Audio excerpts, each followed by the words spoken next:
ఇక news and details. అన్యాయంగా వ్యవహరించిన వారిని బట్టలు ఊడదీసి నిలబెడతామని వైఎస్ జగన్ అన్నారు. ఎల్లకాలం టీడీపీ అధికారంలో ఉండదని, రేపు మళ్లీ తాము అధికారంలోకి వస్తామని, సప్త సముద్రాలు అవల ఉన్నా పట్టుకొని శిక్షిస్తామని జగన్ హెచ్చరించారు. తన సామాజిక వర్గంలో ఎవరైనా ఎదిగితే చంద్రబాబు తట్టుకోలేరని విమర్శించారు. తూనీలో టీడీపీకి బలం లేకపోయినా వైస్ చైర్మన్ పదవి కోసం కుట్రలు చేస్తున్నారని మండిపడ్డారు. రాష్ట్రంలో లా అండ్ ఆర్డర్ దిగజారిపోయిందని, వంశీని అరెస్ట్ చేసే తీరు రాష్ట్ర పరిస్థితులకు నిదర్శనమని వైఎస్ జగన్ అన్నారు. టీడీపీ హెడ్ ఆఫీసులో పట్టాభి అనే వ్యక్తి చేత వంశీ మీద భరించలేని విధంగా బూతులు తిట్టించారు చంద్రబాబు నాయుడు గారు. మంగళగిరి తెలుగుదేశం పార్టీ హెడ్ ఆఫీసులో ఫిబ్రవరి 19, 2023 పట్టాభి అనే వ్యక్తి రెచ్చగొడుతూ వంశీని తిడుతూ ఫిబ్రవరి 19వ తారీఖున తాను మాట్లాడిన మాటలు. ఫిబ్రవరి 19, 23 వాడో పిల్ల సైకో, నేనే గన్నవరం వెళ్తా, ఎవడేం పీకుతాడో చూస్తా, ఆ వంశీ సంగతి తేలుస్తా, నియోజకవర్గంలో నుంచి బయటికి విసిరేస్తా అంటూ గన్నవరం ఎమ్మెల్యే వల్లభనేని వంశీని రెచ్చగొట్టింది సాక్షాత్తు ఫిబ్రవరి 19వ తారీఖున ఇదే పట్టాభి అనే వ్యక్తి. ఇదే పట్టాభి ఫిబ్రవరి 20వ తారీఖున వైసీపీ ఆఫీసుకు తాను మనుషులతో ప్రొసెషన్గా తాను అక్కడికి వెళ్ళి ఆ రోజు పార్టీ బయట ఉన్న ఒక దళిత సర్పంచ్ సీనయ్య అనే వ్యక్తిని కూడా పట్టాభి వాళ్ళ మనుషులు దాడి కూడా చేయడం జరిగింది. ఈ దాడి జరుగుతా ఉన్న నేపథ్యంలో ఉద్రిక్తతల మధ్య పోలీసులు కూడా నిర్వహించేదానికి విశ్వ ప్రయత్నం కూడా చేశారు. ఆ విశ్వ ప్రయత్నంలో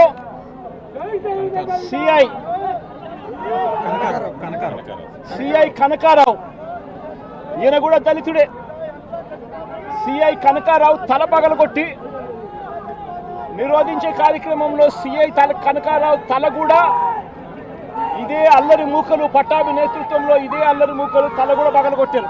ఇలాంటి ఉద్రిక్తతల మధ్య ప్రతిచర్యగా తెలుగుదేశం పార్టీ వాళ్ళు ఇటువైపున రావడం, ప్రతిచర్యగా వైసీపీ వాళ్ళు కూడా అటువైపున వెళ్లే కార్యక్రమం జరగడం, ఈ ఘటన జరిగింది. రెండు వైపులా ఆ రోజు పోలీసులు కేసు పెట్టారు. వైసీపీ ప్రభుత్వం అధికారంలో ఉంది, అయినా కూడా వన్సైడెడ్గా కేసులు వాళ్ళ మీద పెట్టలేదు. రెండు వైపులా కేసులు పెట్టారు, రెండు వైపులా ఉన్న వాళ్ళ మీద కేసులు పెట్టారు. తర్వాత గన్నవరం ఘటనకు సంబంధించి అప్పటి పోలీసులు సుమోటోగా టీడీపీ పార్టీ మీద, వైసీపీ పార్టీకి సంబంధించిన వాళ్ళ మీద, ఇద్దరి మీద కేసులు పెట్టారు.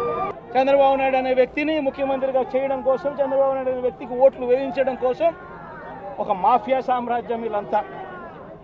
ఆ మాఫియా సామ్రాజ్యంలో ఎవరైనా చంద్రబాబు నాయుడు గారికి వ్యతిరేకంగా వాళ్ళ సామాజిక వర్గంలో ఈ అవినాష్ కానీ, నాని కానీ, వంశీ కానీ ఇలాంటి వాళ్ళు ఎవరైనా నిలబడితే, పాప మా శంకర్రావు కానీ, మా బ్రహ్మనాయుడు కానీ, ఇటు వాళ్ళు ఎవరైనా నిలబడితే అంతే, వాళ్ళ సామాజిక వర్గంలో తప్పు పుట్టారు, వాళ్ళ అన్యాయస్తులు అని వాళ్ళ మీద తప్పుడు కేసులు పెట్టడం, వాళ్ళ మీద ఇల్లీగల్ అరెస్టులు చేయించడం, వాళ్ళ మీద బురద జల్లడం, వాళ్ళని ట్రోల్ చేయించడము.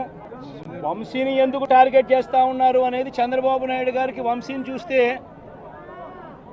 తన సామాజిక వర్గం నుంచి ఒక వ్యక్తి ఎదుగుతున్నాడు, చంద్రబాబు నాయుడు గారి కన్నా గ్లామరస్గా ఉన్నాడు, లోకేష్ గారి కన్నా గ్లామరస్గా ఉన్నాడు, ఒక మనిషి ఎదుగుతున్నాడు అని అంటే తట్టుకోలేడు తన సామాజిక వర్గంలోనే. అందుకనే కొడాలనా నేను చూసినా ఆ మనిషికి జీర్ణించుకోలేని ఆక్రోశము, వంశీని చూసినా కూడా జీర్ణించుకోలేని ఆక్రోశము. ఎందుకంటే చంద్రబాబు నాయుడు గారి కన్నా చక్కగా ఉంటారు కాబట్టి వీళ్ళిద్దరు. అవినాష్ కూడా పాపం ఎప్పుడో ఒకసారి టార్గెట్ అవుతాడు, ఎందుకంటే లోకేష్ కన్నా చక్కగా ఉన్నాడు కాబట్టి. ఇది చంద్రబాబు నాయుడు గారి మనస్తత్వం. ఆయన కొడుకు ఆ సామాజిక వర్గంలో వాళ్ళు మాత్రమే లీడర్లు. వాళ్ళకి ఎవరైనా పొరపాటున వాళ్ళకు అనుకూలంగా లేకపోతే సామాజిక వర్గం నుంచి వాళ్ళని వెలేయడము. ఇది చంద్రబాబు నాయుడు గారు, రామోజీరావు, ఆంధ్రజ్యోతి రాధాకృష్ణ, TV5 వీళ్ళు ముగ్గురు. నిజంగా ఇది ఒక మాఫియా రాజ్యం. మీ టోపీ మీద ఉన్న 3 సింహాలకు కనిపించే ఆ సింహాలకు సెల్యూట్ కొట్టడం మొదలుపెట్టండి. తెలుగుదేశం పార్టీ నాయకులకు సెల్యూట్ కొట్టడం మొదలుపెట్టి వీళ్ళు చెప్పినట్టుగా చేయడం మొదలుపెట్టి అన్యాయాలు చేయడం మొదలు పెడితే మాత్రం ఎల్లకాలము తెలుగుదేశం పార్టీ ప్రభుత్వమే ఉండదు అని చెప్పి ఇవాళ ప్రతి అధికారికి కూడా నేను తెలియజేస్తా ఉన్నా. రేపొద్దున మళ్ళీ మా అధికారం వస్తుంది. వచ్చినప్పుడు అన్యాయం చేసిన వీళ్ళందరినీ, వీళ్ళ అధికారులందరినీ, అన్యాయం చేసిన ఈ నాయకులందరినీ కూడా బట్టలు కూడా తీసి నిలబెడతామని చెప్పి కూడా ఈ సందర్భంగా తెలియజేస్తా ఉన్నాను. ఎవడిని వదిలిపెట్టేది ఉండదు. ఇదే వంశీని అరెస్ట్ చేసేటప్పుడు సిఐ అన్నాడట, నేను 1.5 సంవత్సరంలో రిటైర్ అయిపోతాను అని చెప్పి. రిటైర్ అయిపోయినా కూడా సప్త సముద్రాల అవతల ఉన్నా కూడా మొత్తం అందరినీ కూడా పిలిపిస్తామని చెప్పి కూడా ఈ సందర్భంగా చెప్తా ఉన్నా. చట్టం ముందు నిలబడేట్టుగా చేస్తాం, బట్టలు ఊడదీస్తాం, న్యాయం జరిగేట్టుగా చేస్తాం అని ప్రతి ఒక్కరికి కూడా తెలియజేస్తా ఉన్నాం. చంద్రబాబు నాయుడు గారికి, లోకేష్కు, వీళ్ళిద్దరికీ కూడా మనశ్శాంతి కరువు అయిపోయింది. వంశీని అరెస్ట్ చేయలేకపోతా ఉన్నాము అనే దుర్బుద్ధి వీళ్ళల్లో ఎక్కువ కావడం మొదలుపెట్టింది. వీళ్ళంతా కలిసి పోలీసులతో మళ్ళీ కుట్రబన్నారు. కుట్రబన్ని వీళ్ళు మరుసటి రోజు అంటే ఫిబ్రవరి 11వ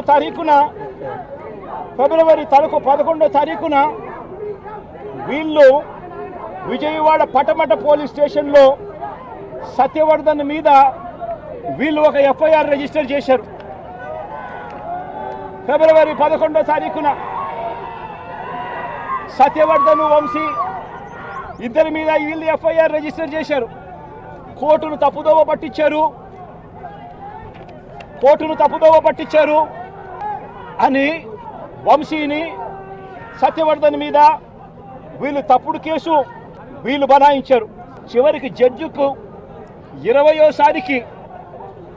ఇన్నిసార్లు సంబంధించినా కూడా ఈ మనిషి రాకపోవడం అన్యాయము అని పోలీసుల మీద గట్టిగా జడ్జి తిట్టి ఖచ్చితంగా సమన్లు ఇవ్వండి, నెక్స్ట్ టైం వచ్చేట్టుగా ఖచ్చితంగా చూసుకోండి అంటే అప్పుడు మరుసటి వాయిదాకు సత్యవర్ధన్ అనే వ్యక్తి తానంతటి తానే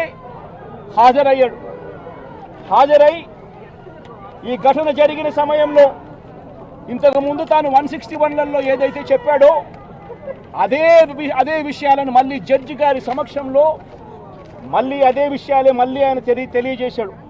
ఘటన జరిగిన సమయంలో తాను అప్పుడు లేడని, తనను ఎవరూ కులం పేరుతో దూషించలేదు అని, అసలు ఈ కేసుతో తనకు ఎలాంటి సంబంధము లేదని కోర్టుకు తాను మొరబెట్టుకున్నాడు.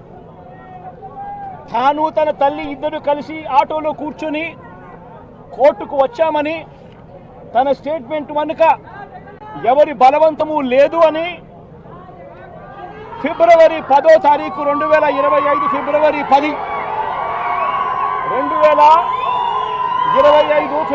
10న జడ్జి గారి ముందర స్టేట్మెంట్ తాను ఇచ్చాడు.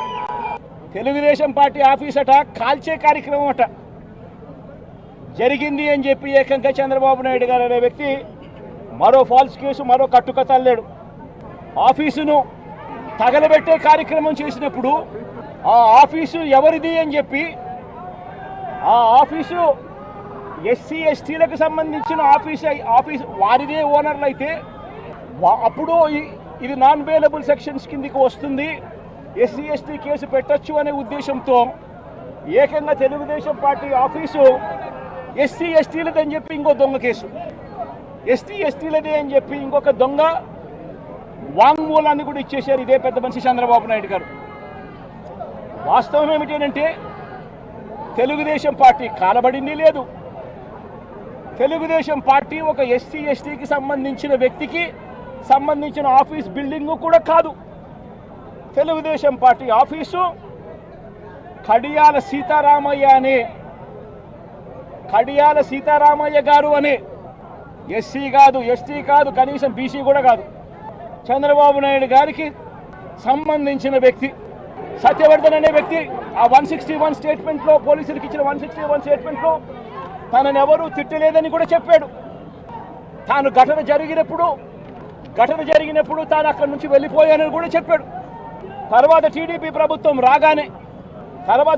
ప్రభుత్వం రాగానే వంశీని టార్గెట్ చేయడం మొదలుపెట్టారు. జూలై 10, 2024 ఈ కేసును మళ్ళీ రీఓపెన్ చేశారు. రీఓపెన్ చేసి ఆశ్చర్యం కలిగించే విషయం ఏమి తెలుసా? ఇదే సత్యవర్ధన్ అనే వ్యక్తిని తెలుగుదేశం పార్టీ ప్రభుత్వం అధికారంలోకి వచ్చిన తర్వాత మళ్ళీ ఇదే సత్యవర్ధన్ అనే వ్యక్తి దగ్గర నుంచి మళ్ళీ 161 స్టేట్మెంట్ మళ్ళీ తీసుకున్నారు.